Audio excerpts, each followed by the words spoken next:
안녕하세요. 잘잘잘TV 굿굿굿 크리에이터 이기론입니다. 여러분, 창업하면 어떤 생각이 먼저 떠오르세요? 최근에는 카페, 치킨집, 칼국수집, 라면집, 요새 같으면 베트남 국수, 이런 젊은 친구들이 와서 그런 거에 대한 문의가 많이 있더라고요. 근데 여러분, 모텔 창업을 한번 생각해 보셨어요? 모텔 창업? 숙박업 창업? 젊은 친구들이 현재 쉽게 접근하는 것이 게스트하우스죠. 게스트하우스는 객실이 최대 몇 개인 줄 아십니까? 최대 매출이 얼마인 줄 아십니까? 특히 게스트하우스 같은 경우는 관광경찰이 분기별로 또는 일시적으로 단속을 하는 경우가 굉장히 많아요.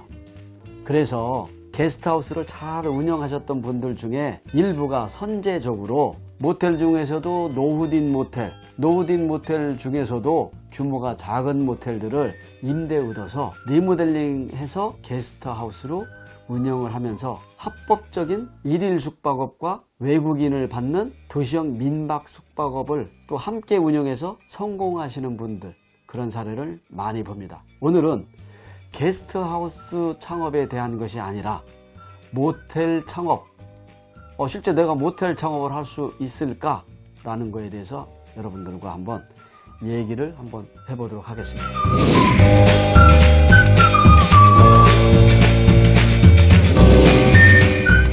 나도 모텔 창업할 수 있을까요?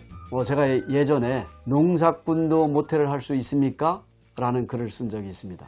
그분은 15년 가까이 농사를 지었어요. 농사를 짓는 중에 우루과이 라운드가 터졌어요. 가수원을 운영하고 있었는데 한 평당 15,000원의 연수익이 나오던 것이 우루과이 라운드 터지고 나서 예를 들어서 7,000평 정도를 운영해서 연매출 2억에서 3억 정도의 수익을 내던 분이 매출이 현격히 저하되고 농사라는 상품, 가수원이라는 상품이 인력 문제나 여러 가지 문제에서 문제점이 있다고 생각을 해서 숙박업을 창업하는 쪽으로 이동을 했습니다.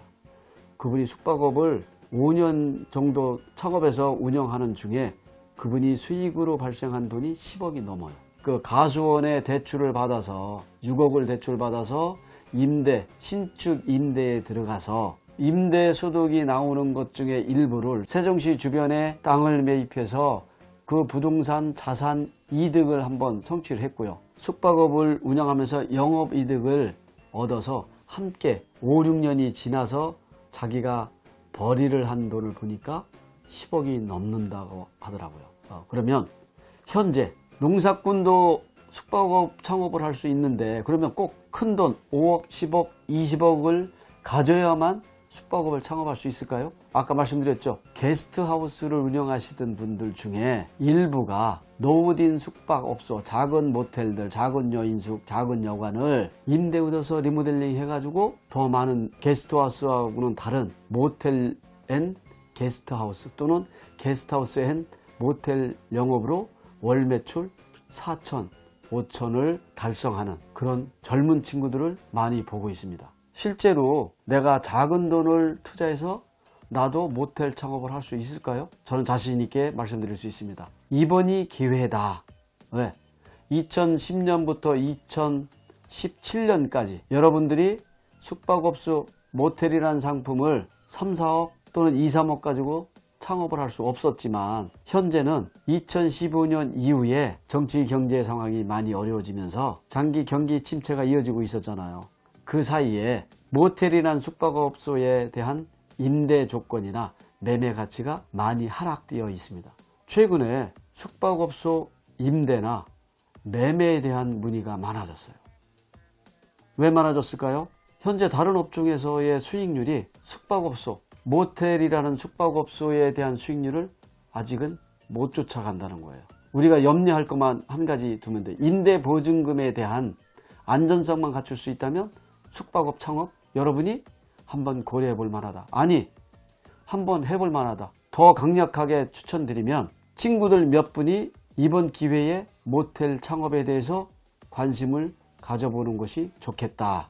그럼 숙박업이 뭔가에 대해서 정의가 먼저 있어야 되겠죠. 숙박업의 사전적인 의미는 호텔이나 여관 같은 시설에서 일정한 지불 능력이 있는 고객에게 객실과 침구류를 제공하고 숙박시키며 그 대가로 요금을 받는 영업 행위를 말하고 있습니다.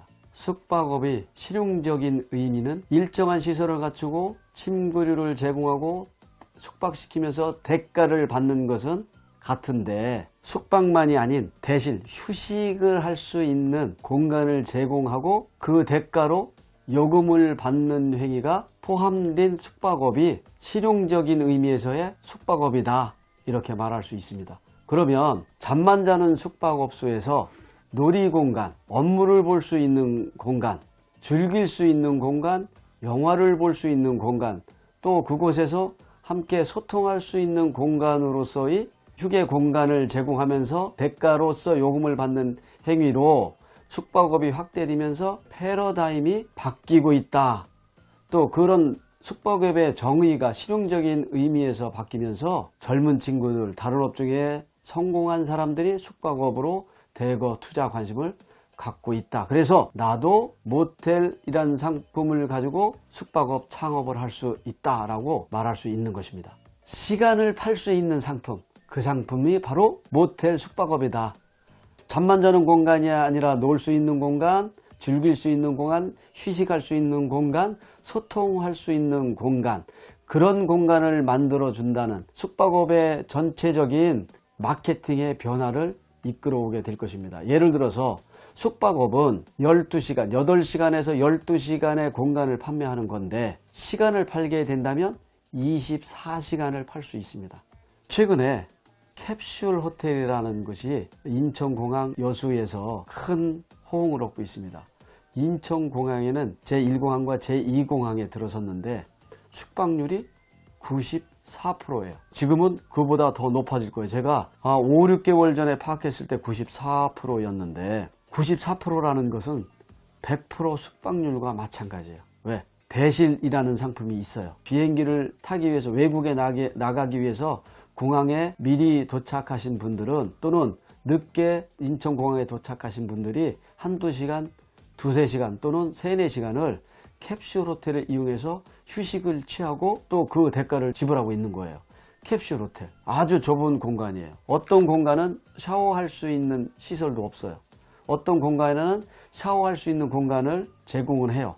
그러나 욕조는 없어요. 아주 간단하게 숙면만 취하는 거예요. 휴식만 취하는 거예요. 그 캡슐 호텔은 잠자는 곳일 수도 있지만 휴식을 취할 수 있는 공간으로서의, 또 잠깐 휴게를 할 수 있는 공간으로 이동하면서 우리가 얘기하는 점유율, 숙박률이 94%. 실제로 캡슐 호텔에 예약을 하려고 하면 몇 개월 전서부터 예약을 해야 될 정도라고 합니다. 이런 것이 뭐냐? 숙박업이 둘만의 공간이 아니다. 이미 혼자만의 공간. 예를 들어서 명동에서는 2011년 이후에 중저가 비즈니스 호텔을 신축할 때 예상 숙박요금을 8만원에서 12만원을 잡았어요. 그러나 장기 경기 침체, 정치 불안으로 인해서 외국 요커 관광객이나 외국 관광객들이 한국을 찾는 빈도수가 낮아지면서 현재 명동의 한 업소는 객실 80개의 중저가 비즈니스 호텔인데도 불구하고 숙박업을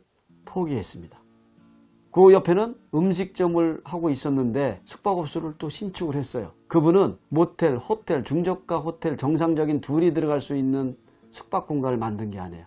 혼자만 들어갈 수 있는 공간을 만들어서 2만원에서 3만원으로 게스트하우스형, 객실에 들어가면 텔레비전과 조그만 냉장고, 배기지, 여행백을 놓을 수 있는 아주 작은 공간, 국내에서 얘기하면 게스트하우스 같은 공간을 만들어 놓고 호텔이라고 지었어요. 근데 소통 공간, 1층에 카페테리아는 굉장히 넓어요. 소통하는 공간으로 1층을 활용한다든지 루프탑을 활용하는 거예요. 그러면 여러분들이 모텔이라는 숙박업소만을 가지고 창업을 하는 것이 아니라 모텔이란 기존의 상품, 숙박을 하는 상품을 내 생각만 변화시킬 수 있다면 전혀 새로운 상품이 만들어지고 있어요. 객실 40개 만들 거를 객실 80실로 만들고 8만원에서 12만원짜리 요금을 2만원에서 4만원짜리 요금으로 만든 숙박업소는 호황을 누리고 있다. 이것은 패러다임의 변화의 시작이다. 저는 이렇게 생각하고 있는 거예요. 실제로 젊은 친구들이 모텔의 숙박 놀이공간, 게스트하우스의 소통 공간을 융합해서 새로운 상품을 만들어 성공하는 사례를 많이 저희가 접하고 있습니다. 여러분들이 생각만 바꾼다면 언제든지 노후시설, 숙박시설에 시설 경쟁을 하는 것이 아니라 패러다임 컨셉트 경쟁으로 숙박업을 창업해서 성공적으로 운영할 수 있다라고 생각하고 있는 거예요. 특히 이전에는 내가 모텔을 또는 게스트하우스를 홍보를 할 때 사진 한 장이 당신의 숙박업소, 내가 운영하는 리조텔, 모텔, 게스트하우스를 살릴 수 있습니다 라고 얘기를 했습니다. 지금은요, 1인 미디어 시대예요.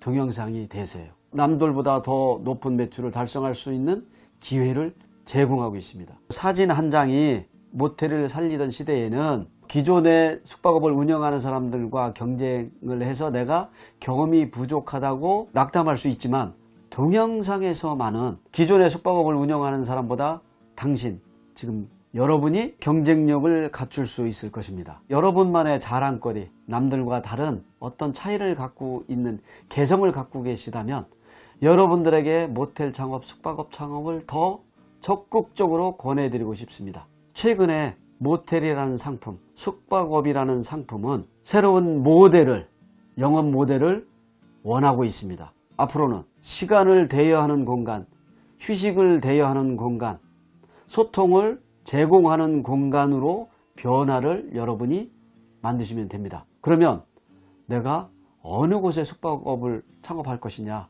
어디다 할까요? 어디다 하실 거예요? 어디가 좋을까요? 핫플레이스에 해야죠. 그죠? 핫플레이스보다 더 중요한 게 있어요. 핫 이슈예요. 핫플레이스만큼 핫 이슈가 중요합니다. 내 개성을 외부에 노출시킬 수 있는 그러한 핫 이슈를 여러분이 하나라도 가지고 있다면 여러분 모텔 창업에 한번 도전해 보세요. 그리고 우리나라의 관광산업이 지난 2, 3년, 3, 4년 전보다 나아질 것이라고 생각한다면 숙박업 창업, 모텔 창업, 소형 호텔 창업을 적극적으로 고려해 보시기 바랍니다. 혼자가 아니라도 좋아요. 숙박 창업, 모텔 창업 혼자 할 필요 없어요. 둘이 셋이 같이 해보세요. 여러분이 모텔 창업의 주인공이 될 것입니다. 관광산업의 기초시설로서의 모텔, 호텔, 숙박시설은 패러다임의 변화를 요구하고 있습니다. 여러분이 그 주인공이 되시기를 다시 한번 여러분에게 권해드립니다.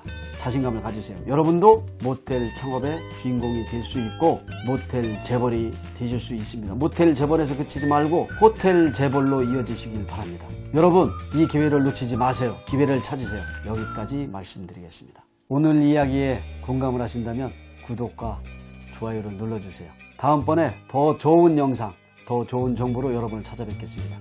잘잘잘 TV 굿굿굿 이기론이었습니다. 감사합니다.